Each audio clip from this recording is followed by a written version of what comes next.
Hey now, this is the very first episode of New Player Podcast. I am your host, Slippery Shade Silvera. Over there is Friendly Dan Friend. Say Hey, hi, Dan. nice to hear everybody. How you doing, guys? And of course, the lovely Jessica Martinez. Say hi, Jessica. Hi. This is the very first episode of New Player Podcasts, a podcast dedicated to, well, we'll say video games, but I think it's going to cover a lot of nerddom culture. It's gonna span movies, TV shows, video games, but it will be focused on video games. Something all of us have been doing since, I'd say damn near birth, at least for myself. What about you guys? Sounds about right. Yep. Yep, been playing ever since I can play Nintendo. Thank you for that, Dan. Yeah, right. So we'll start off with an ASL here. We all know that. We all were on AOL in the 90s. I'm Shane, 32, living here in Southern California, the Inland Empire, the jewel of Southern California. Far from it, but okay. From the aptly named Corona. It's great when I have to explain to that people at work. I had this guy who works in Tennessee as my position over in Tennessee, and he was sending me some masks when the whole COVID thing broke out. He's like, "What's your city? I'll send you some masks." Corona, California. That was a joke. Yeah, but so I started playing video games around 6 years old. I remember my dad and brother playing Super Mario Brothers 3 on the Nintendo, using the whistle to skip across multiple levels. I don't think I ever played that game through and through. I watched my dad and brother do nothing but cheat and play that game by skipping around levels just at the end, and I think I kind of took it from there. That fine. My cousin knew all the cheats for Mario 3. She would always just find a way to get me through it. If I ever got stuck, I just hit her up. She got me through it. It was pretty wild. And where did they come from? Where did any of these cheats or tips hit? You had to do it the old-fashioned way. Yeah, you had to do it the old-fashioned way. You just had to figure it out. Just play until you figure it out. It was just magic. You just meet somebody on the street and you would just have to ask, like. And, I gotta do those cheat codes. Got the Super Mario 3 cheat codes. Oh yeah, bro, I got you. All in shoulder padded blazers with mullets Exactly. down to their shoulders. That's how I assumed everyone in the 80s and early 90s. That's exactly what I was picturing, honestly. One person we forgot to introduce here is someone we need to hop on the mic here real quick. Unky T, our producer and general Googler of things. Say hi, Thomas. Hi, Thomas. Right. No, yeah. Thank you, Tom. Hey.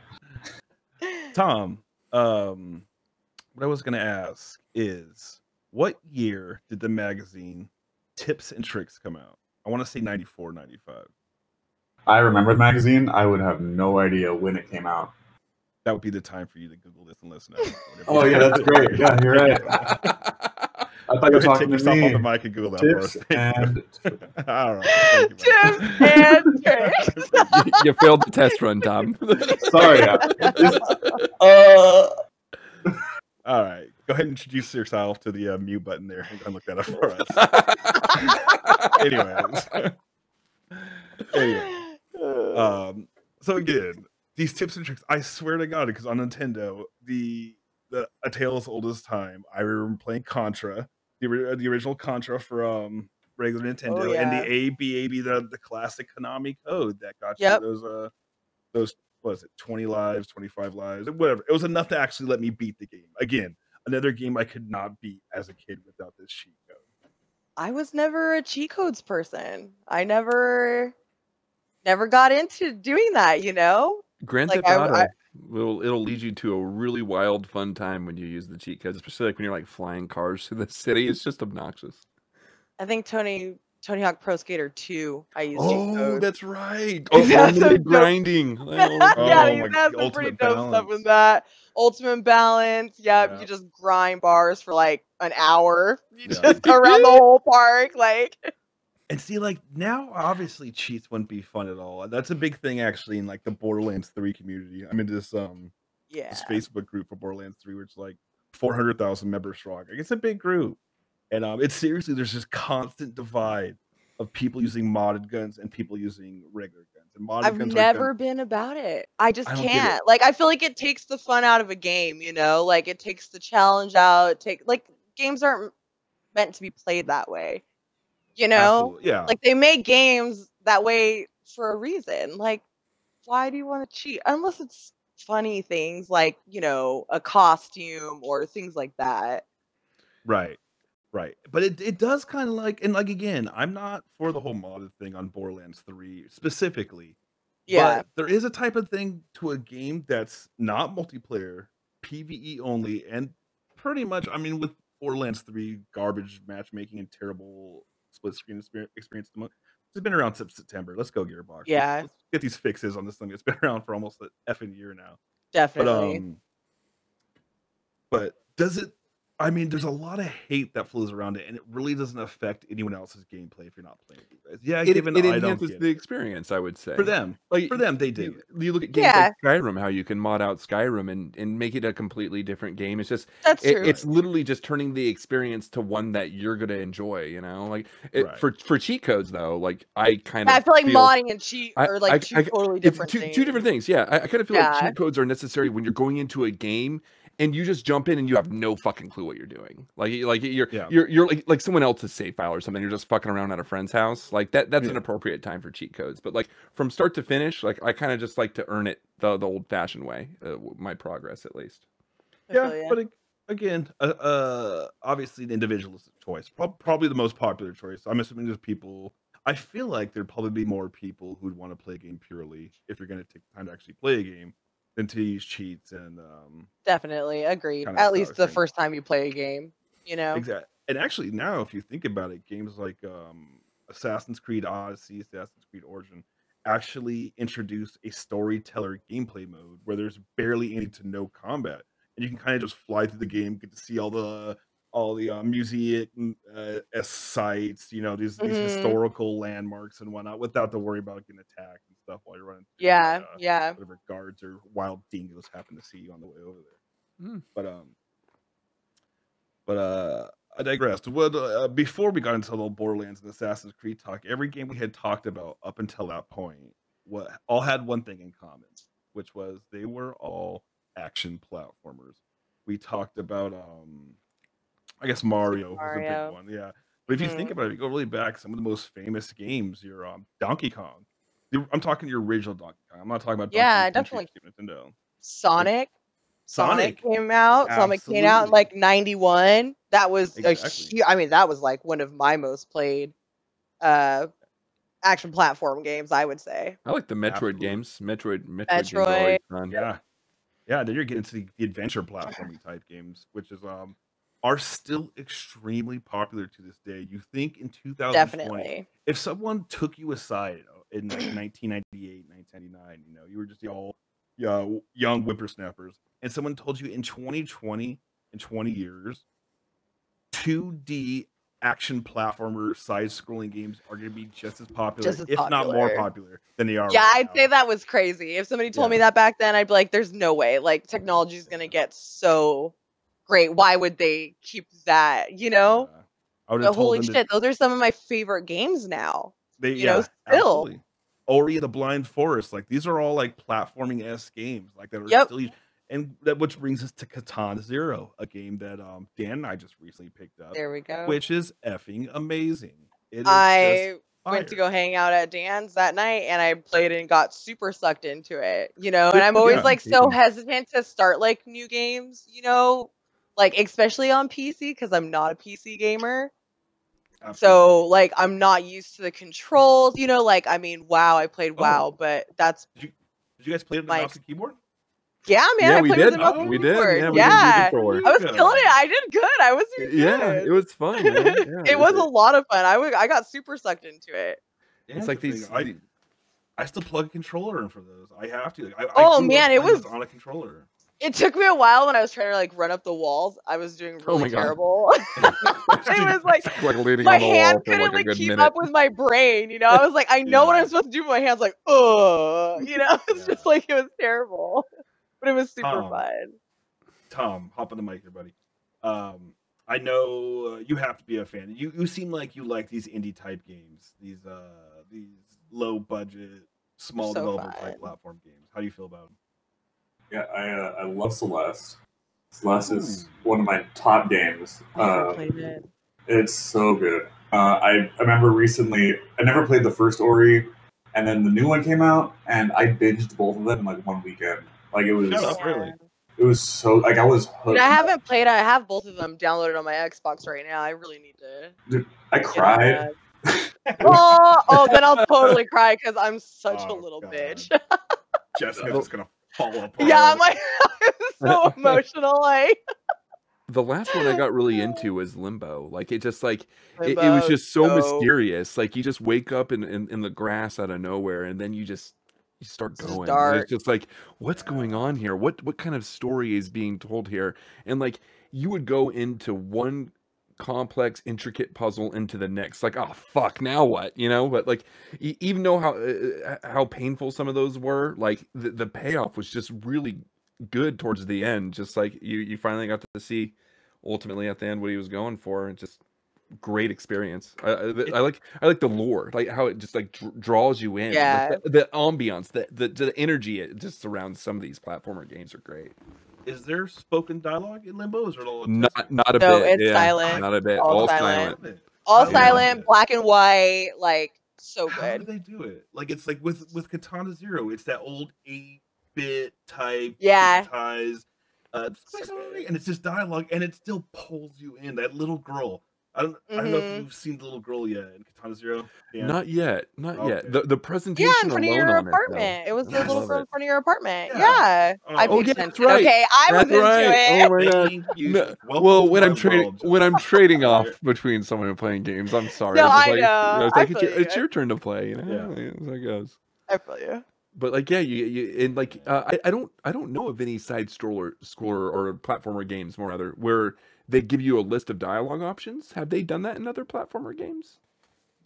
I'm sure. Well, yeah. I'd have to really think. I'm sure they have, but I can't think of anything off the top of my head right now. It depends, like how 2D sky scroll you're talking about. I know, like Chrono Trigger and like those old games back for like PlayStation 1. Yeah. I'm pretty sure it gave you options. The RPG element's been around since man, so I'm almost positive. But still, we know it's an old school thing, and just that I feel like I don't know if I just got like kick right to the nostalgia bone with this game, but I fucking fell in love with it so quickly.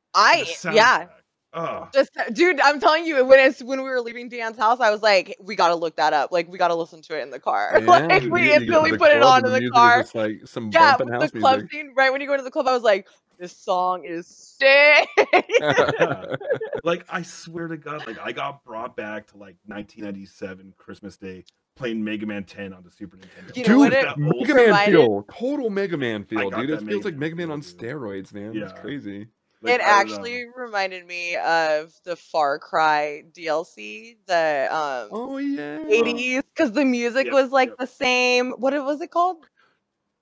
Tom, what was the name of that Far Cry game? Blood something, wasn't it? Blood something? It's Neon Fury or something like that. You can like jump at people while flipping them off. Like... It was so good. It was so much fun. I don't know why I can't think of the name right now. Yeah. But yeah, I know exactly what you're talking about. And then the Borderlands 3 just had that sorry, yeah, your screen's freezing there, Tom. I think that's one. Blood Dragon. Blood Dragon. There, I know, or what is it? Yeah. Yeah, I was like looking at it for a while. I'm like, why are you listening? Yeah, I was like, I knew it was Blood something. Yeah. Yeah, Borderlands 3 just had that cartel event too, Revenge of the Cartel, with a very 80s. I saw that. Yeah, I saw that. Well, that's interesting. Some really good weapons that dropped in that game anyway. Anyways, back to these platformer games. So yeah, so Katana Zero really brought me back to that old school feel. Like I swear to God, and I've been playing a lot of Bloodstained and I haven't played it. I really want to. I've been playing Dead Cells. That's why I got super hooked on playing Dead Cells. Another platformer. So much fun. So much fun. And these are made for console games that like they work just as well on the PC. Like you can't. But see, I think that's why I started using a controller Katana Zero right off the bat. Was Dead Cells right in that main page says suggested with the controller. best played with the controller. They really do push that, and it does. Don't get me wrong. I am a keyboard purist, keyboard mouse purist when it comes to the right games. But for like a platformer, third-person games, you know, I don't mind hopping back to the controller. I mean, people could wreck on Gears on the PC, but I remember still seeing people on the Xbox controller just dominate on that game. Yeah, I feel like I could. I was good at Gears. I don't feel like I could have played on the PC. Like playing on an Xbox was just like, that was just nice having that controller. Was made for it. Yeah, the whole cover system, like it really was made. Totally. Yep. I know it's not so much an action platform game, but one of my favorite platform games. I guess it could be considered action. I would say it's more like puzzle. Braid. Did you guys ever play Braid on that? That's definitely a platformer game. That game's insane. Oh, I know it's a platform game, but I'm saying it's like not so much action. It's more of like puzzle. Yeah, I guess like adventure. It's a puzzle for sure, like 100%. But I don't know what else it would be like considered, you know. They didn't really have bosses in that game either, right? It was just literally just like one puzzle to the next, wasn't it? Yeah, they had like different enemies, you know, but yeah, I guess technically no. Yeah. But it was all like time, you reverse time, you know, you can like rewind time, fast forward time. It was just like all puzzles to get like through a whole level. And the way they kept people entertained to know the ending of that entire story. You know? The story was phenomenal. It came out in like 2008. Yeah. And I want to say it got like a 9 or 8.5. Like it got a high rating. Like it was so good. Like the story. Oh man, like, I mean, I don't want to ruin it because if you haven't played it, you know. Spoiler alert! Feel free to do what you got to do. I know, right? It's just spoiler alert to anyone listening out there. If you still want to play Braid after 12 years, then after 12 years. Don't turn off the podcast. Just plug yours. Saying my heart will go on for. Think your head. Wait a couple minutes. Okay, ears plugged. Okay, go ahead, Jess. Go ahead and ruin it. Yeah, so like you just think that he's like the savior in the beginning. You're trying to like save this princess like from a castle. It's like old school story like Mario, you know, but like you realize that when you get to the end, it was like you had been reversed in time. So like everything you were doing, you were actually taking the princess from the castle, not trying to save her and get her out. You know what I'm saying? She was running from you. She was running from you the whole time. Yeah, it was just such a twist and like mind bendy. It was like dark and just like, you know, oh, it was just so good, man. Definitely recommend playing that. And it was like such a big deal when it first came out for Xbox. You know, it was an arcade game. It was an arcade when arcade games were getting like really big and popular, you know? Yeah. Really great. 2D. PlayStation 3, right? Xbox. That was on Xbox. And I want to say it was an Xbox exclusive and then they released it for PlayStation at a later date. I want to say that's boom, there you go. Is that what it was called? Xbox Arcade? Like when they were really Xbox Arcade? That? Like they were they had like the indie smaller developers. Well, they had it was all the indie games. Like it was really big when the indie games started coming out. So yeah, what was it? Like Braid was really big and then Journey. I don't know if you guys ever played Journey, but Journey was phenomenal. That was another silent game with no dialogue or anything, you know. You can say hi to other people. Yeah. Xbox 360 Arcade also introduced a game to me that I hadn't gotten to play for 2008. I hadn't probably gotten to play in about 10 years. But I finally was able to play when I moved to Arizona and had the 360, was living out there with Jess and Kyle, which was Castlevania Symphony. Oh, dude, I remember you playing that when you lived with us. I remember that. Or achievements to it. Yep. Yep. I remember you and Kyle being so excited about that because you guys had played it like originally, or Kyle did at least, I knew. So, oh my God, I remember being so excited about that. Yeah. My weird, I won't say weird, my quirky aunt got that game for me when I was quirky. Like 7, 8 years old. She got it for me for the PlayStation. I don't think she really knew what it was. She was like, her birthday. Okay, I have 2 aunts whose birthday are on Halloween. They're sisters. Born 3 years apart. Born 3 years apart. They're not twins. That's crazy. Weird. That's amazing. That's amazing. So she got me this game, Castlevania, for my birthday for the PlayStation. I had no idea what it was. She gave it to me. I plugged this in. Never fucking put it down. I played that game until my eyes bled. I know every single secret nook and cranny to that game by heart, and I will never ever forget it. I will be in deep stages of Alzheimer and dementia, and I will still be middle of the night on PlayStation 40 or whatever system happens to be out at that time. I swear to God. I know every single secret to Castlevania. That's like literally me with like Silent Hill 2. How many hours would you say you put into it total? If you were to guess. Uncountable, huh? Uncountable. Like life.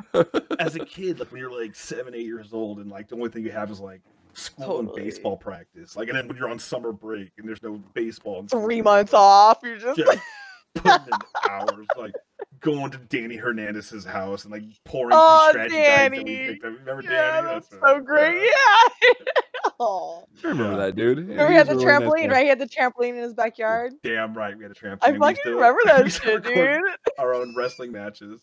EWF, Extreme Wrestling Federation. Oh my gosh. Cyborg Ninja. So great. Right here. Cyborg Ninja. Remember Chelsea, right? Chelsea and Stephanie. Do you remember Chelsea and Stephanie? In the cul-de-sac above. Yeah, Chelsea that lived like right. So like I was actually talking to her and Stephanie the other day, and like I don't know if you remember like the talent show we had in like elementary school at the church. Do you remember that? Vaguely, yes. Oh my God, they have a video of us because I forgot that we made up a whole dance to like Backstreet Boys. Oh, we performed it, and her parents recorded it, and I was like, "Oh my God, you need to find it and send it to me. I need to see this." Like Backstreet was back, man. All right. Tom's Thanks, Tom.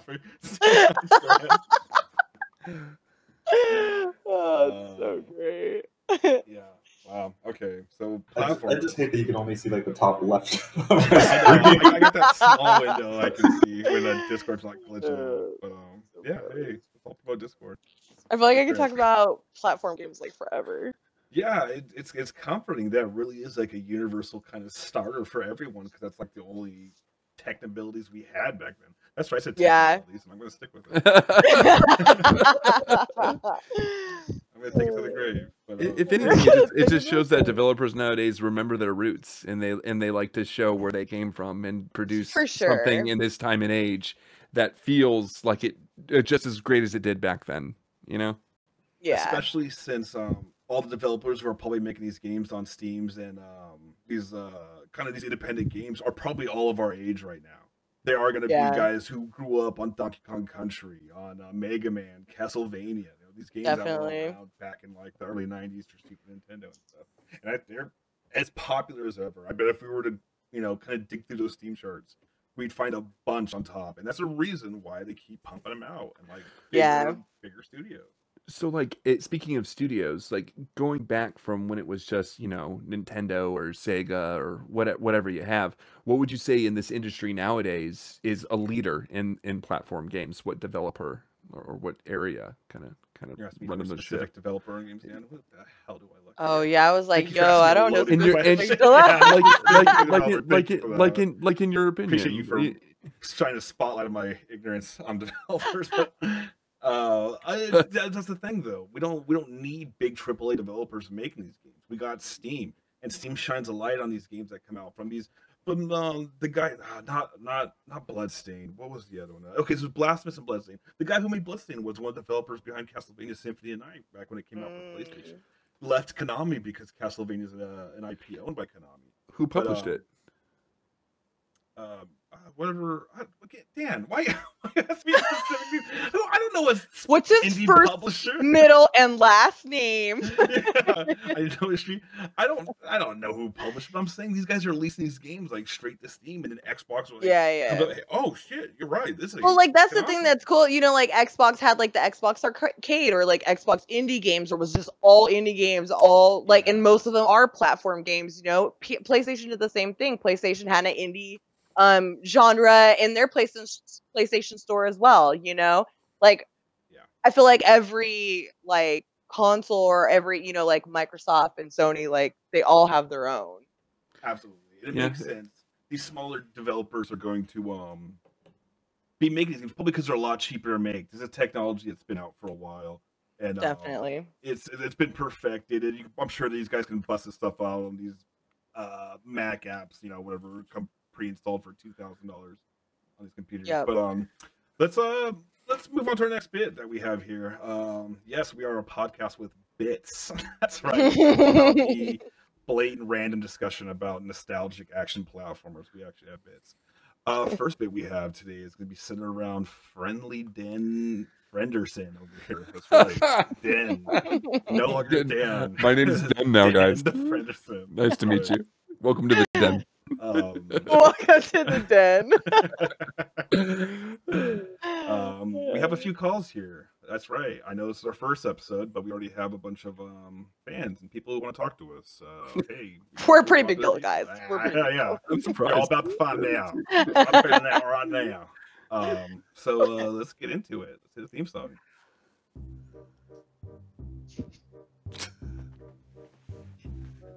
Need a friendly ear? This guy's got two of them. This is Calls with Dan.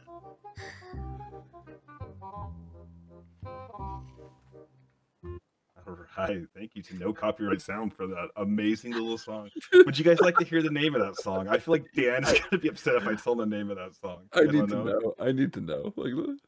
That is a NCS song, which is No Copyright Sound on YouTube. Great website for all these No Copyright Sound, where we get a lot of our songs from.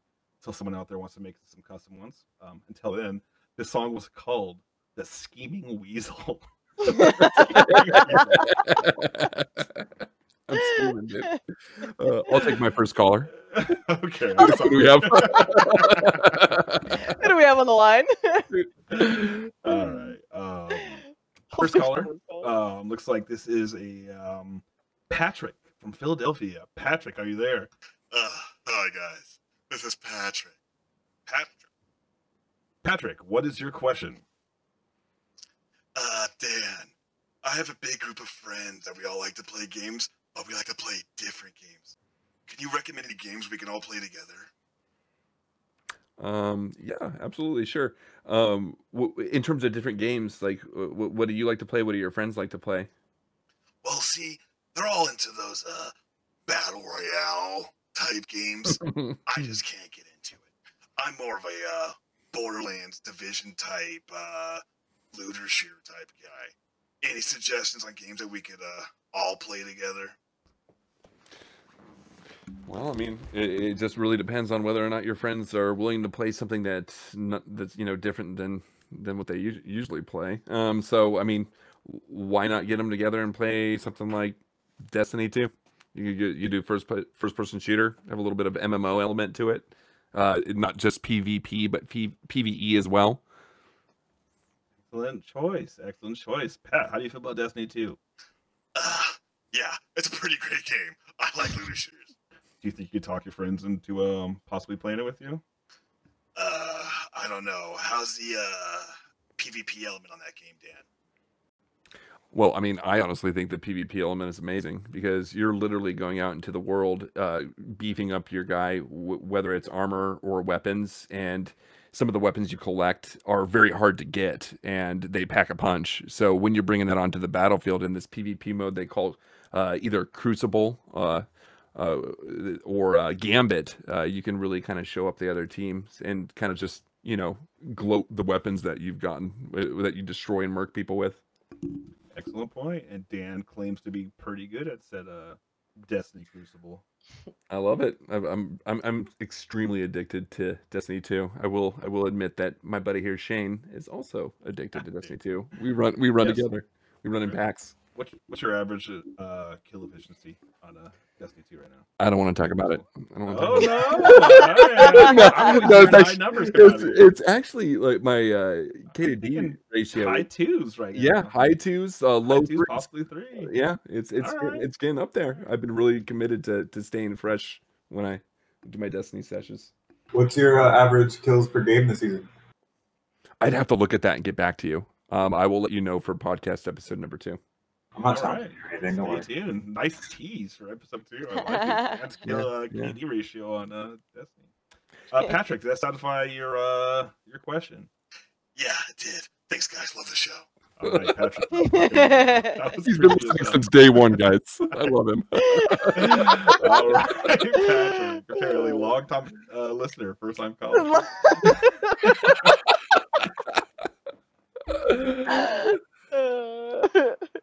All right, next call. We have a Rebecca from Simi Valley, California. Rebecca, you're on the phone. Hi, Dan. I love you. Thanks, Rebecca. I love you too, dude. What do you got for me? I really need. Okay, first of all, I love to play video games. Long time player of video games. My boyfriend, Jethro, does not. Can you think of a good starter game I can use to get Jethro into video games? I'll take my answer off the air. I appreciate you do that, Rebecca. So, if you could just hold on, and Dan, if you could just go ahead and answer right now. Good starter game for Rebecca's boyfriend, who does not play video games, but she would apparently. Do you want to bond with your boyfriend Jethro over this, Rebecca? Yeah, I just think I want to be one of those gamer couples. Please, whatever you can do. Dan, I need you. Right, Rebecca from Simi Valley. Becky, I'm assuming she goes by. Rebecca, do you go by Becky? And do you use an I? I'll take that as a yes. All right, Dan. Good intro game for Becky's boyfriend here. So I would say, if anything, a good intro game would be a game where you can seriously go at your own pace. And if we're going at your own pace, like, people are new to the games, they want to take it slow. They don't want to get aggravated when they start playing games. Like, right when you get into it, you're getting killed, you don't know the controls. It's just kind of difficult. So I would say, if anything, as expansive as it is, maybe start them off with something like Skyrim. They really you could really take your time with that game. You can go at a snail's pace when you're going through caves or caverns or the land, and get your bearings, and just fully be ready and set to learn as you go. Interesting. All right.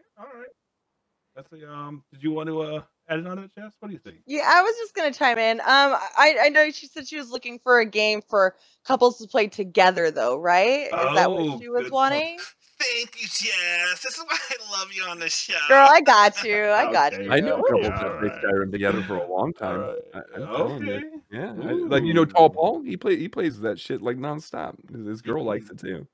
Oh, really? I just thought you were kind of more trying to find a game that they could play like together, like like co-op or split screen. Is kind of like I didn't see what you're saying. Like, yeah, I didn't understand if that's what you were asking. That's all. Of course the girl got it. Thank you, Jess. Can I direct my call towards Jess now? Thank you. I'm sorry, Becky. This is Calls with Dan, not Jess, unfortunately. But you know what, Jess? Go ahead and throw out a recommendation. Though I feel like Jess would probably have a. No, you either like my answer or you don't. That's how it works. Oh, okay. Fuck you, Rebecca. Get off my hair, dude. Oh, you look like a thumb. Ew. I know where you live. All right. Ew, bye. Dude, I hope you keep listening, you goddamn call back motherfucker. again, I'm sorry. I'm going to calm down. All right. Next caller. Jethro from Simi Valley. I think this is actually Jethro's calling in, dude. The boyfriend, dude. I'm ready, dude. What does he got for me? He's not there. This guy's gonna play video games. I doubt he even knows how to use a phone. Right?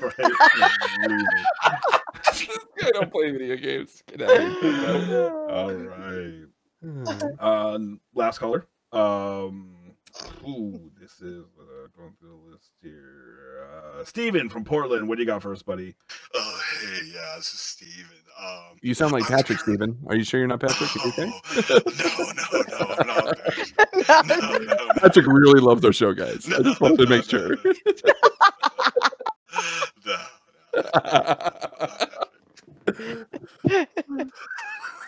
Hey, Steven, what do you got for me, man? I Google them all, and Patrick's.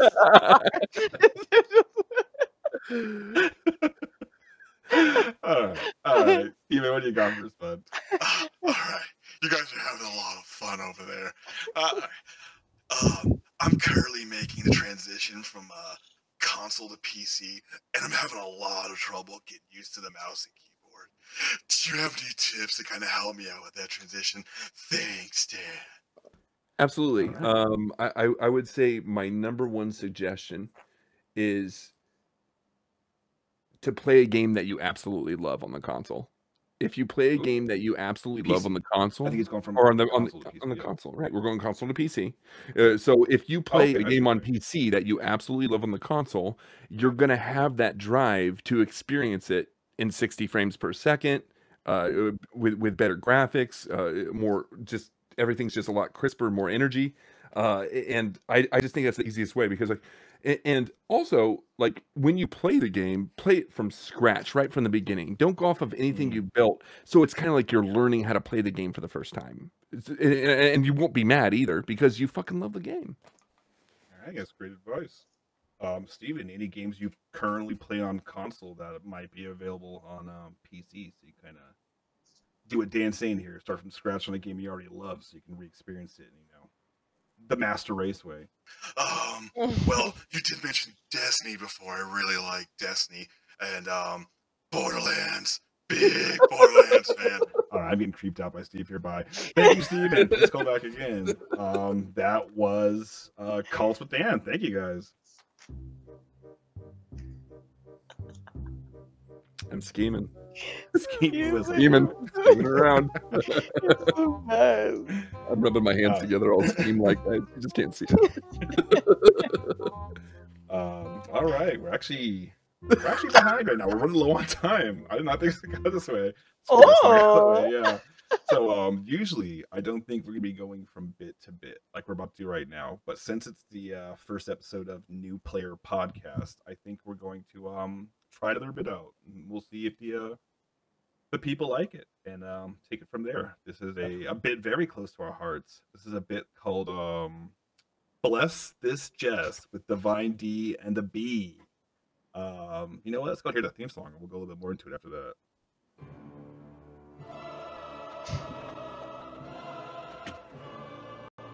Jessica, the mighty banana rapper. Gamer, mother, American.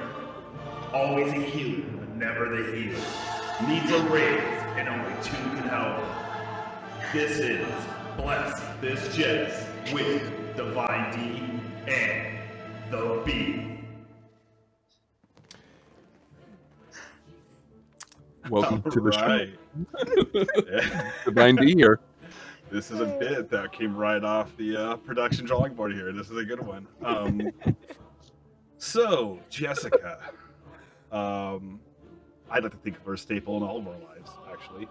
But, I mean, I look at Jessica as a Statue of Liberty. The single solitary piece of Americana propping up this country. A beacon of freedom.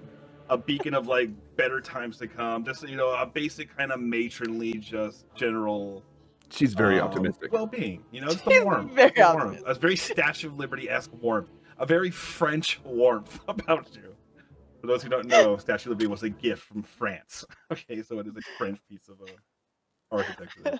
But Jessica has her own problems. You're right. Jessica has problems. Who does she go to? I do, no guys. Human Jessica go to. Her problems are way above anything we can even think of.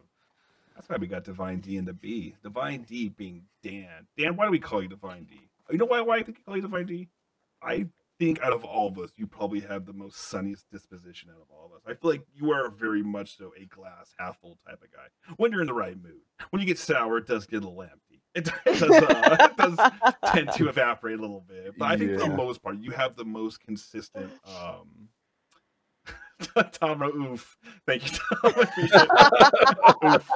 Oof. No. I honestly think Dan, for the most part, is a very optimistic. I don't think "go lucky" is the right word, but you're a very you're an optimistic dude. You see the good in people. You're always willing to give people a chance, and I appreciate that. Definitely. Yeah, and but two sides to every coin. We can't just have good vibes around here all the time. Nothing succeeds in a vacuum. Ain't that the truth? Mechanics, right? No, but you need a little friction. You need a little friction to the soft every now and then. You can't have anything too smooth. That's why we got the B. Who is the B? The B's this little guy, Beelzebub.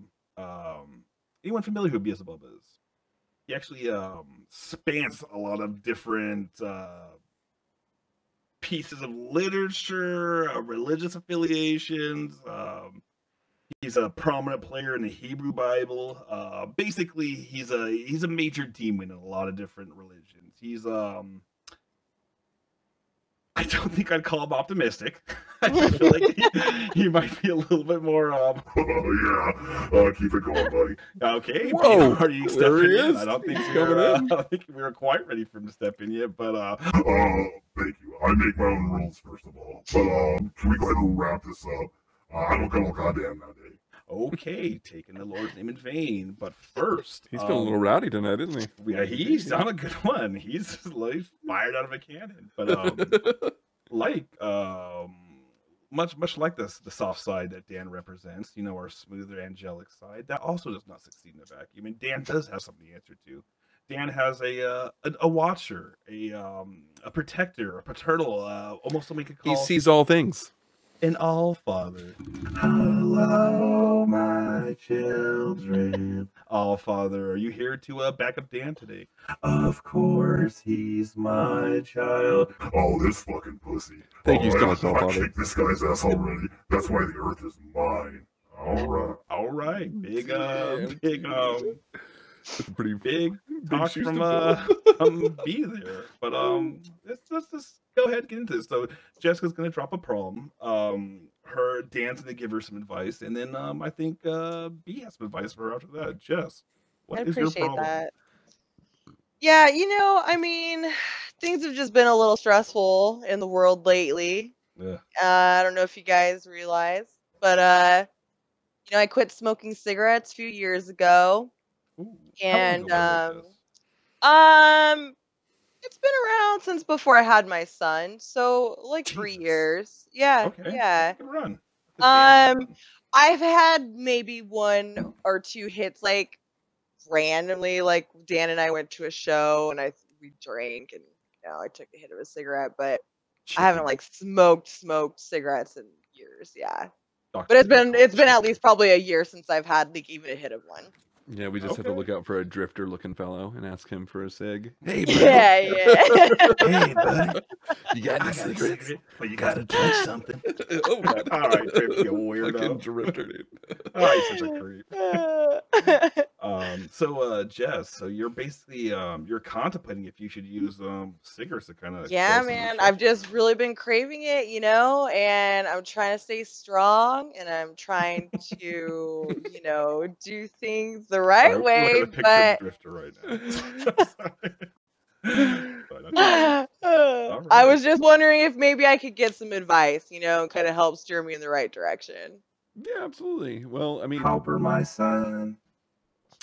Well, the first bit of advice that I have for you is that you've gone this far without smoking, so why not, you know, continue on that streak of being smoke free, you know? Second part of it is the obvious. It's 2020. We're in the middle of a COVID-19 pandemic, so smoking cigarettes wouldn't be the wisest choice, considering that if you get COVID, it's just going to be that much harder on fucked up lungs if you're smoking cigarettes and things that are already known to have carcinogens and cause cancer and have God knows how many thousands of chemicals in them. I think you're just in a better place now than you were with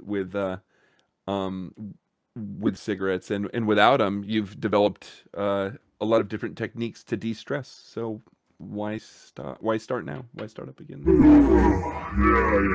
Okay, let's get this over with. Okay, Jessica, baby doll, babe.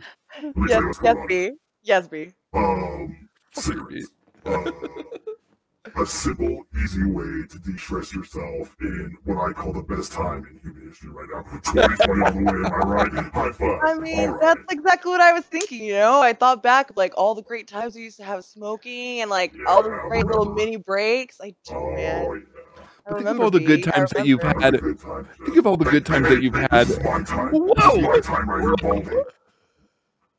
Anyways, Jess, come on. Remember the debaucherous times. Remember all the fun times that came with smoking. I know, B, but I don't know, man. I don't know. You know what? Maybe you shouldn't smoke. Let the stress build up until you can just climb a clock tower or some type of semi-automatic powered weapon. You can just reap havoc on the constituents below. You know what? That actually saved me a lot of work. Maybe you shouldn't smoke. Yeah, that's right. We're gonna say that. You know, you're actually making a lot of sense. like everything you're saying to me right now, it feels right. Wow. And you know what? You're leaning towards B a little bit. I don't know. Seems he just really seems to understand, like, you know, the need for something illegal and, you know, something that'll like really hurt me and damage me for the rest of my life. And I just like, I don't know. That's right. Doesn't stop at cigarettes either. We're going all the way, baby. That's right. Cigarettes now, heroin next week, baby. Let's do it. All right. Wow. Dan. If there's if there's anything that the story Needful Things by Stephen King has taught me, is that like if you're too needy for the lesser desires that'll just ruin your life, they're gonna come back and bite you in the ass, dude. If you make some selfish decisions, like what's your kid gonna think about that if he sees you being a smoker like that, smelling like that? And you want your kid to smell like an ashtray? I got another poet. It's hey. That's right. Snoop Dogg. Wait a minute. Weed is different, though. Wait, man. I kind of like what he's saying now. Thank you, B. Yeah, B. He always wins. He always wins. B. B's just convincing argument there. Like, all right. Well, usually we would take some kind of ranking from the crowd or the audience to see if there was, but I think B won this round. Yeah, shocking. Did put up a great fight. What you learned at the Academy of the Wet Noodle? I know at the end of the day that Jess will continue to be smoke free, so I'm okay. Yeah, whatever. I'm the real winner in this argument. All right, BS made his exit. I think this is straightforward. Should we just go ahead and say that B won this round? I'm already smoking a cigarette. Jessica has 4 cigarettes in her mouth. I'm so hurt. They just don't do it. She's lighting them with a $20 bill, and it's debaucherous. I think B really had an effect on tonight.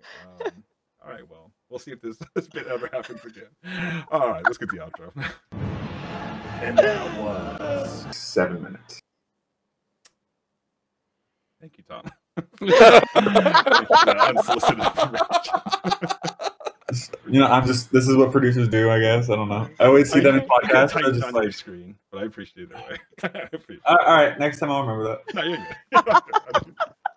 And that was time chime to Tom chimes in. How much time we're at? Who's this guy related to? How did he get a job? Okay, all right. Yes, he might be married to my sister, but he's not getting preferential treatment here, B. All right. Oh, that makes sense while he's around. Oh, shocking. All right, be easy. You're not making any friends here today, buddy. All right. Except Jess. Jess seems to like you. I didn't even get any backup from Allfather that round. He was non-existent. He did not come in and help at all. He did not save me, dude. I don't think he was meant to be there. I think he's kind of, he helps those who help themselves, and you did not help yourself, Dan. All right. As far as okay. Anyway, let's go ahead and move on. Not as much time left for the news. Actually, we're semi on schedule. We're not looking too bad, but let's talk about a few things. I don't have a news theme, really. I had the one news theme, but I still got to go back and read it. You know what? Well, let's just do news next time. Yeah. Well, yeah, we got some. We'll have some like news. Time. Yeah, I have a couple of news stories we can go through, but okay, cool. The theme we'll have to hold off on for now. But you know what? Just for the meantime, let's play this one again. I love it. This is ridiculous. I wish you guys knew the Professor Layton games for the DS. That's it's like detective-y like music, you know? They're so good. Oh, yeah, Thomas, look up Professor Layton for the Nintendo DS. DS. Interesting. Was able to find what? Did that say for the Switch? Oh. Oh my god. So we're looking if that's at it right said for the Switch? Nintendo has a very good track record. I'm sorry. Dude, the Professor Layton games are so much fun. They're just like detective, like like detective games. You're just like going around like this town and like trying to solve like a case. Like it's so much fun. They're so much fun. I've never heard of them. Yeah, dude, they're so much fun. They came out with quite a few of them. There was like a few of them. Okay, interesting.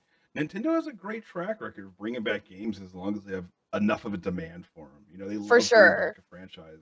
And I was always like, I always had like every handheld. I was like such a handheld whore. Like I always had like all the DSs, the DS, like the DS XL that came out, the DS Lite. Like I had all of those. I had like the PSP, the PSP Go. PSP Go that everyone hated, I freaking loved. That's right. It did get a lot of hate. Oh, everyone hated it. It did not sell good. It was not like, I don't know. I loved it though. It was so much fun. And it was just like a phone just slid up and like put it in your back pocket. It was like so tiny. Yeah, it was so cool. Just as like, got my sidekick in one pocket, got my Go in the other. It was awesome. I always had them on me. I always had my PSP or my Go and one of my DSs with me in my purse at all times. Ready to whip it out. Ready, yeah. Every time we were somewhere, I'd be like, oh, okay, cool. Just... All right. We probably got enough time for one news story. Let's pick one. What are you guys feeling? You guys want to talk about either Last of Us 2 getting review bombed, Apex Legends crossplay, or PS5 disc versus digital? PS5, yeah. Want to talk about PS5? PS5 for sure. All right. So we had the big reveal a little bit ago.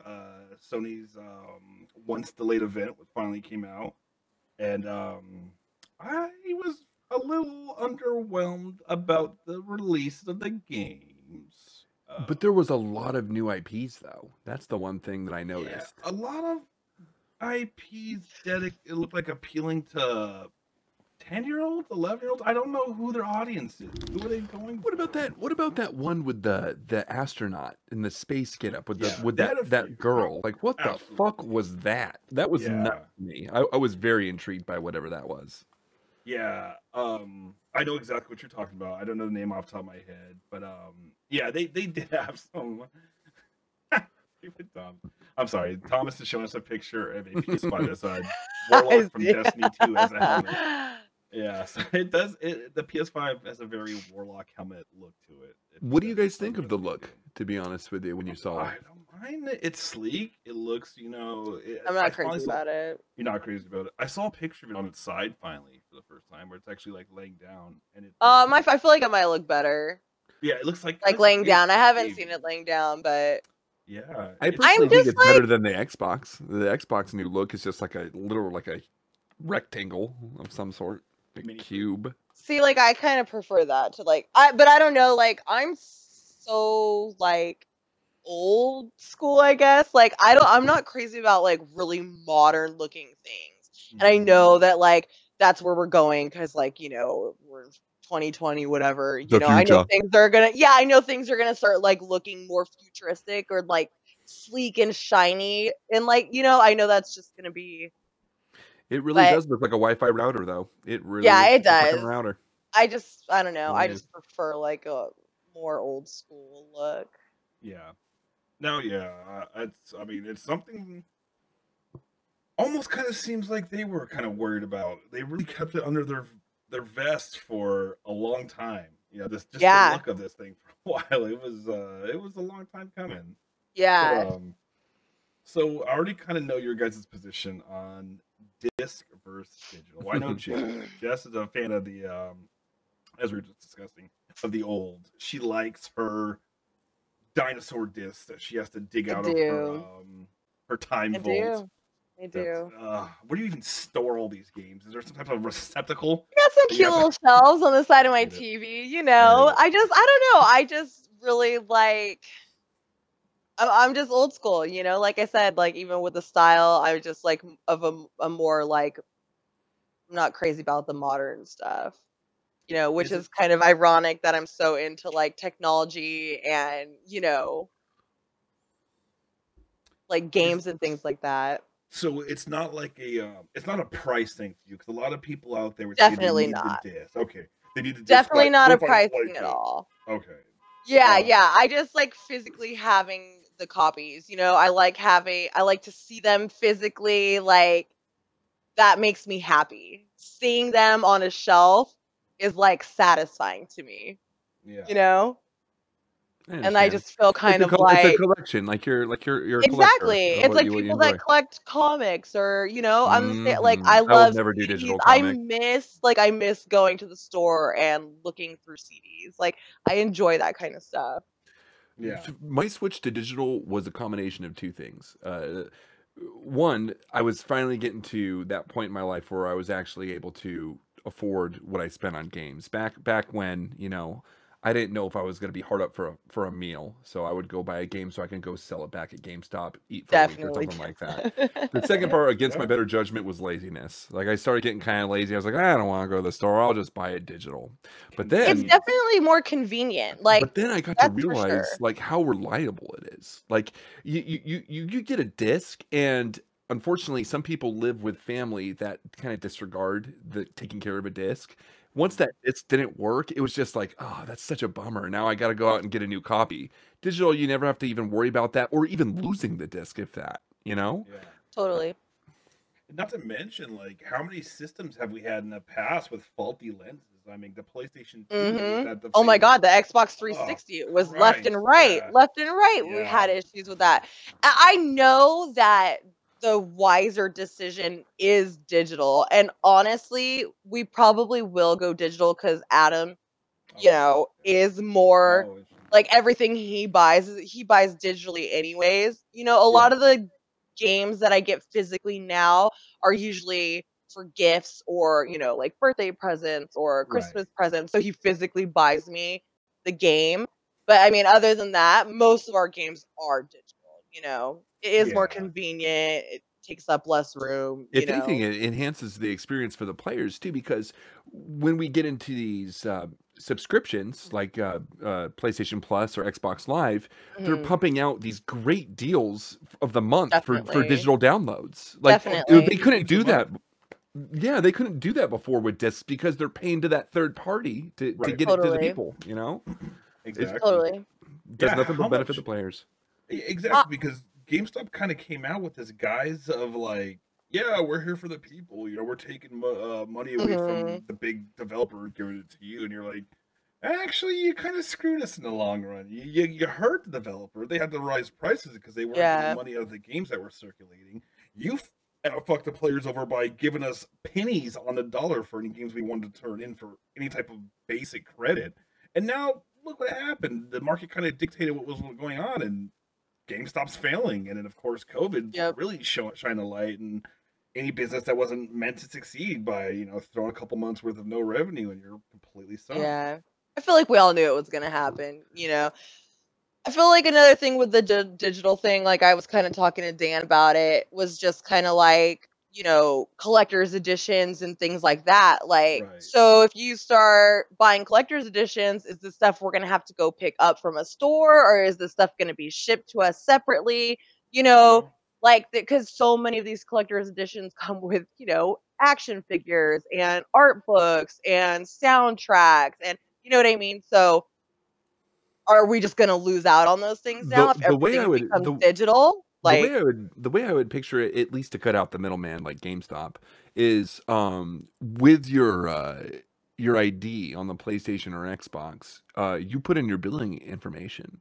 So when these next gen consoles roll out, if we're going pure digital or the pure digital version, and you are getting a collector's edition, you just got to check your subscription billing address information, and they'll mail that stuff to you, give you the digital copy on release, and all the other collector stuff comes a couple days later. Yeah, that makes perfect sense. But I'm just saying, like, I'm curious to see what they are going to do, because, like, I feel like that I haven't heard anything about that. I haven't heard anyone talk about those things. Like, when they announced the PS5 all digital, like, they didn't talk about any of that. So I'm just curious to see how they are going to go about that. Well, it's funny too, because Tom right now is showing us the excuse me, the pre-order Destiny Beyond Light collector's edition. And Destiny, speaking of kind of sending stuff out, Destiny has been on the vanguard of sending out collector's edition items for doing certain feats in the game, achieving certain triumphs. The first people who are able to do the last wish raid within the first month all got like a special sweater, like a special zip-up sweater. Yeah. And they just send it to them. Yeah. You go into the Bungie website, like on your account, you redeem it, and they ship it to you. And stuff, which is, but it's kind of, maybe that would kind of help. To Dan's point, they would have that ability to kind of, instead of coming from like GameStop or Best Buy, definitely. Yeah, because those places aren't going to be around forever. Let's be real. Straight you know, like developer. That's what I would. Brick and mortar, as we call them. Brick and mortar stores. And I want to say that I actually, I know that I'm just not supposed to be here, but I actually ordered this one without the game code because I'm gonna buy it digitally. So I just bought the collector's edition. I pre-ordered it like without the game. Yeah. Wouldn't that be what Steam was? Or no, are you getting on Stadia? Is that why? I'm getting on both, but I mean, it's just $70 less. Doesn't come with the game. I'm just gonna buy the game on Steam later because I just wanted the collector's edition stuff. Yeah, totally.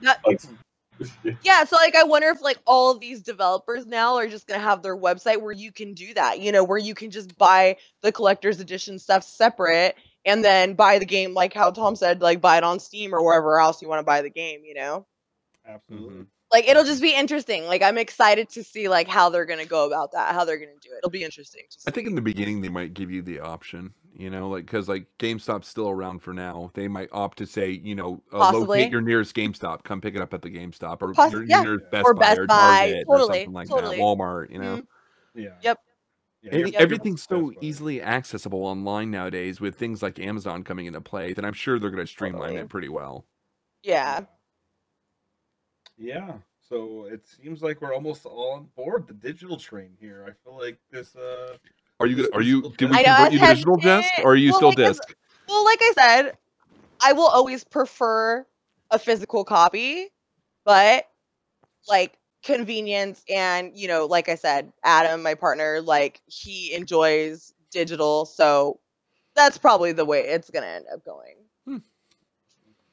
Yeah, I was, and we're looking. I mean, I know there was a recent Amazon leak in France, which showed a few prices. Oh yeah, showed them in euros. $3.99, $4.99. Oh, I don't know what a euro is. I just call it squiggles. So e-squiggle. Monopoly money. It's exactly 400 e-squiggles right now. No, I know they did come out, but there was a statement from Sony saying no, that's not the price. Yeah, which has to be word because Sony and Microsoft are kind of in this cold war involving the console price, and PlayStation 5 is playing it very close to their vest. Still hasn't released it. I think Xbox with the idea of the Xbox Series X, and they still haven't even. Xbox has barely even talked about their digital only version, which is only a rumor right now. Yeah, it seems to be a sign of the times. And what will come with these digital versions? So are we paying less for them, or do we pay the same price? And with PlayStation 5 using these solid state drives now, they're going to act kind of as cartridges. Talk about circling back around. We're almost going to have like memory cards for the PlayStation, except instead of kilobytes, it's going to be terabytes, and they're going to be in solid state drives. So crazy. And it's going to be instantaneous loading. They had that preview for Ratchet and Clank, and it's just going between loading. I feel like this would like be a big perfect jump for Sony. That's a big jump for Sony. I feel like this would be a perfect like kicking it old school episode to talk. Like this is what I mean with like things like this, like how shit from like the beginning of gaming is like coming just back around to now, like how we were talking with platformers and now like having freaking game cards again, just things like that. It's just so crazy. Absolutely. Yeah, and it's gonna be a big deal too because Sony has come out saying that they have capabilities that are not available on the PC right now in terms of hard drives, in terms of solid state drive loading. You have your PC Master Race kind of freak out. Oh, what do you mean that's not possible? Everything we have is top of line. Well, it's because when you're making solid state drives for different operating systems, different rigs, different setups, you kind of have to leave it open to be, as a variable. It's got to be able to fit into any socket. It's got to be a key that can fit into multiple locks. Whereas PlayStation, when they're designing and developing these solid state drives, it's only for one device, so they can crank it. They can even overclock it. They can get these little overpass as long as they know what capabilities it's going to be and what's going to be. Yeah, man, and I feel like PlayStations have always been so close to like a PC. Yeah. Like people have always like broke PlayStations and like, I mean, you could do some crazy shit on them. That was a big thing for PlayStation 3. It was huge. It was huge for PlayStation 3. Everyone was like Everyone, I feel like everyone was doing that with their PlayStation. I remember when they finally released a hotfix or some kind of patch that took away. I think it took away the ability to have your own operating system, because that was a stock feature where you can install your own operating system on these PlayStation 3s. It was that's what I was saying. It was like a huge deal. PlayStation was straight up like a PC. That's exactly what I used to say all the time. Yeah, so they've always kind of had these capabilities, and they've always done a good job of kind of lining up with these computer companies too. I think and Tom, you might be able to help me with this. Didn't they team up with either Nvidia or AMD with a Ryzen? Would they throw? I think they might have thrown either a Ryzen GPU in there or something. But Ryzen's fairly new. I don't know. I know they will. You got to think when they're developing these next gen consoles, they're not going back a couple of years. They both have the same. They both pretty much have this. Like, are you talking about the new ones? They both pretty much have the same graphics card ish. Yeah, but I think I'm not sure if they both went AMD or if they both went Nvidia. I could have swore I thought they went different routes. No, they're both AMD. They both are AMD. Okay. Yeah, okay, so that makes sense.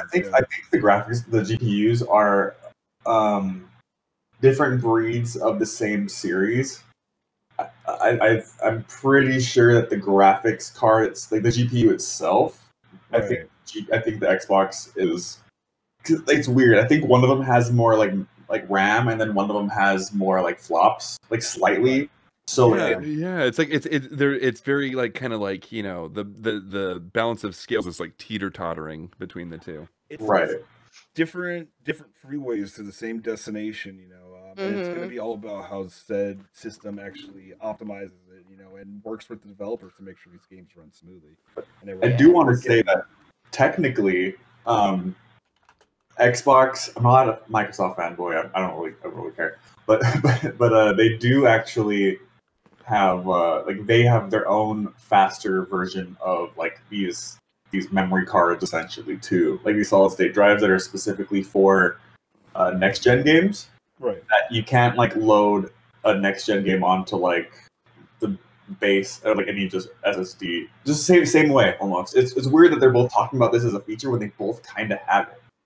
Yeah, well, same way you can install a PlayStation 4 game on the PS3, but you know, vice versa. Another big topic. Maybe we'll probably get into the next episode.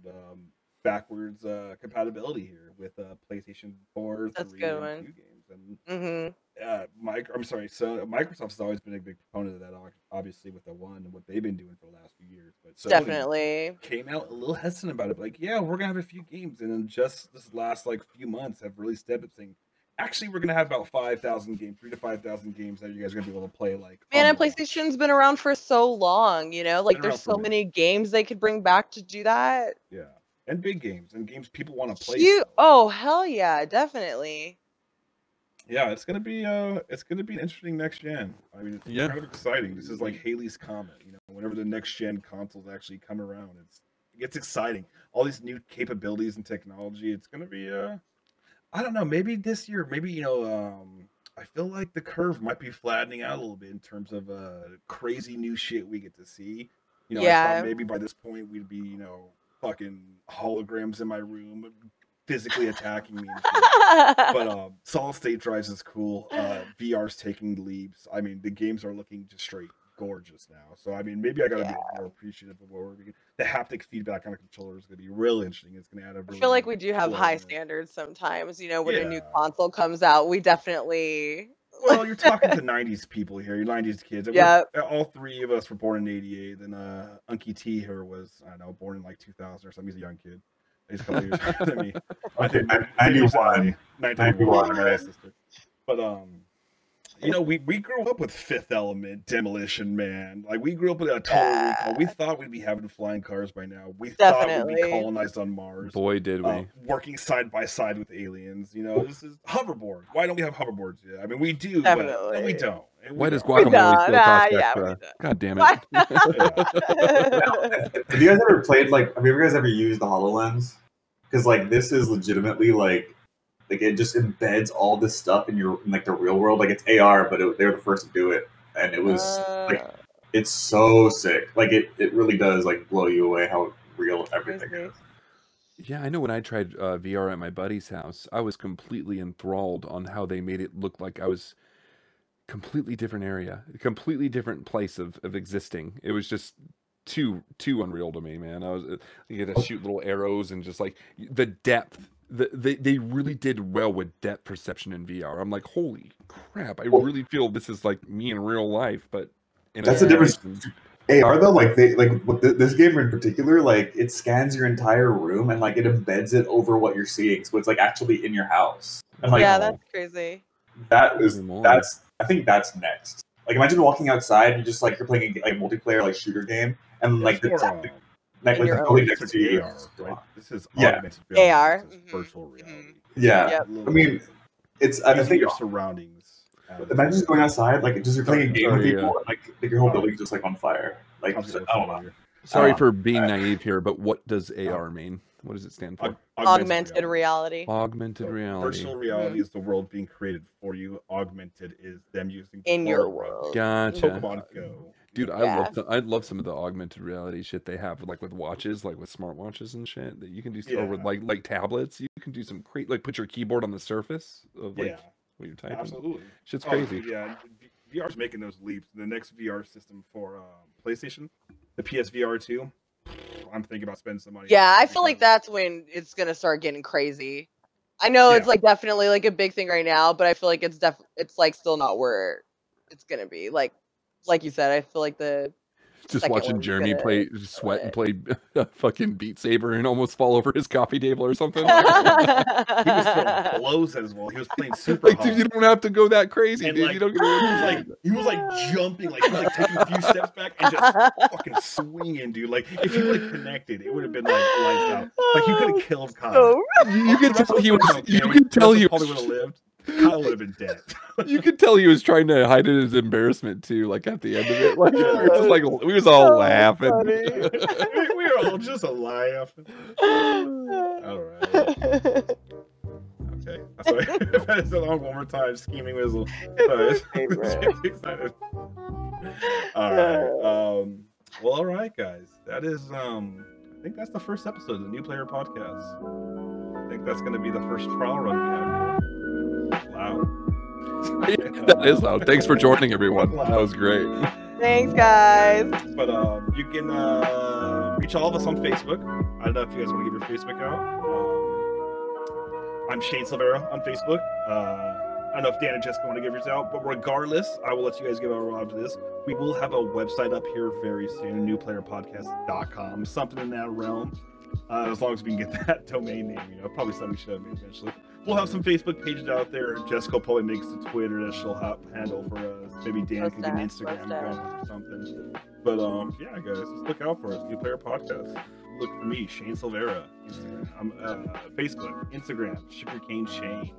PlayStation, Shigasm, SHIGASIAM. Steam, Citizen Shane. That's a lot of shit to go through. I don't know. Dan, you want to throw out there? Yeah. Find me on Instagram, Left for Dan. Cool. Yeah, guys. Jessica, I'm on Twitter and on Instagram under Banana Raptor. Facebook, Jessica Ann Martinez. Uncle T. Not that anyone wants to talk to you, but fuck y'all, I quit. I'm quit. All right, guys, that's it. Thank you. This is Shane for Friendly Dan Friend, the lovely Jessica Martinez. I'm sorry, what's your name? Uncle T. This is Shane Severa saying bye. Peace.